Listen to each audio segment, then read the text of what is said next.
how do you handle it whenever things go wrong, when things are falling down all around you, when the deal's not working out, when you're going through that valley? How do you respond? How do you respond when life, when real estate, when business is just punching you in the face and kicking your ass? How do you handle it? So, I'll tell you how I try to handle it and how I have handled it, even recently. So we've been working on a big project, a big construction, commercial development. That's why I'm even sharing this lesson right now, because a lot has gone wrong and very little's gone right. Be honest, like very little's gone right. As a matter of fact, like almost nothing it went right for a really long period of time. And I have partners in this deal, and I'm very fortunate and thankful that I have them here through this.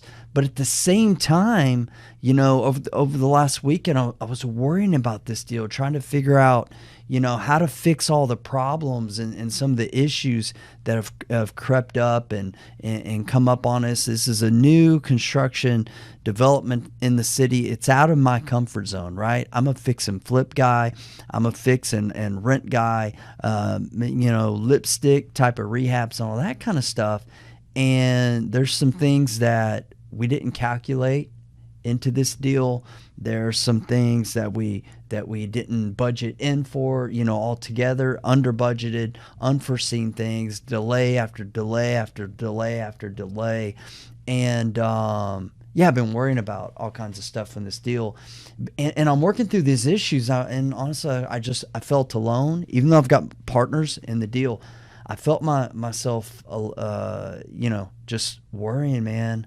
Just worry and doubt, fear, all that kind of stuff. Caught myself doing it, and then I took a little time, just like pause and reflect, and just ask myself, like, what's really going on here? What am I really worrying about? What is all this doubt and this fear and this stuff that I teach and preach other people to overcome, right? And just like I try to motivate people, inspire people, overcome these limiting beliefs and these fear. But I was getting sucked down into that trap. And so I learned a long time ago from one of my mentors that, living a life of integrity, being a man of integrity, also meant not just words and actions, but also being integrity, like with your emotions, knowing how to interpret your emotions without running from them, without ignoring them or trying to, medicate them or sedate them or numb them down, with pills or alcohol, anything like that. Just know what you're really experiencing. Just be still. Spend some time to understand what's going on, because I'm telling you, like, sometimes in real estate and business and life, like, things get tough. And so, I just took some time to understand, where it was coming from, why I was having these doubts and these fears. And it was, I didn't think the deal was going to end up the way that originally I thought it would. And it was me that had brought this deal to the table, that had brought my partners in on this deal. And I'm having all these things, like fearing that my projections were wrong, that we were going to lose money, that I was going to let my partners down. And I feared failure, right? I feared failure. And that is not a bad thing, right? Like, we don't want to fail. And damn it, if we're feeling like, we're trending towards failing, or being unsuccessful on a deal or on a venture, you better experience some fear. Like, that's a good thing, so that you can course correct, you can work to try to prevent that. And I was, just having all this anxiety, but then I really started asking myself, is it even true? Like, what all these doubts and fears, and listening to what's going to go on in the economy and economists and all this kind of stuff. I don't even know if those things are going to go true. I do know that we're having some budget issues, and I do know that there's some additional inventory that's starting to pop up on the market that is competition for us. But But then I just started asking myself, and kind of being okay with, you know what, I'm okay that this deal may not turn out the way that I originally projected. But as long as we kept open communication with my partners, because we made a decision at that time that these were good numbers. We had done all of our due diligence. But there's some things in real estate we just can't control. And we didn't know, like, perhaps, yeah, we're going to have these budget, excesses and overruns, but maybe by the time we go to market, we can sell for more. We don't know. But I do know, there's some things in real estate we can't control, but I want to talk to you about what we can control. And that's what I really began to ask myself. What can I control here? Like I was grabbing at all these, straws. I wasn't able to grab anything except fear. And it was like, I don't want to grab that. I don't want to grab that, because it was these negative thoughts. So here's what came to my mind. Here are the things that we can control. One, our emotions. I can control my emotions. I can control my fear, and I can control, most importantly, my future actions, what it is that I do, the actions that I take. So I took a little time, just begin to breathe deeply. And this is an important lesson as well. I tell this to my kids all the time. This is really important. If you've never heard this before, that fear, when we experience fear physiologically, fear is the exact same emotion as excitement. There's only one critical difference. When you're excited, you're breathing, like, and you're smiling, like, oh, I'm excited, like, this is awesome, and fear, it's like, but it's the lack of breath, okay? You're seizing up in fear.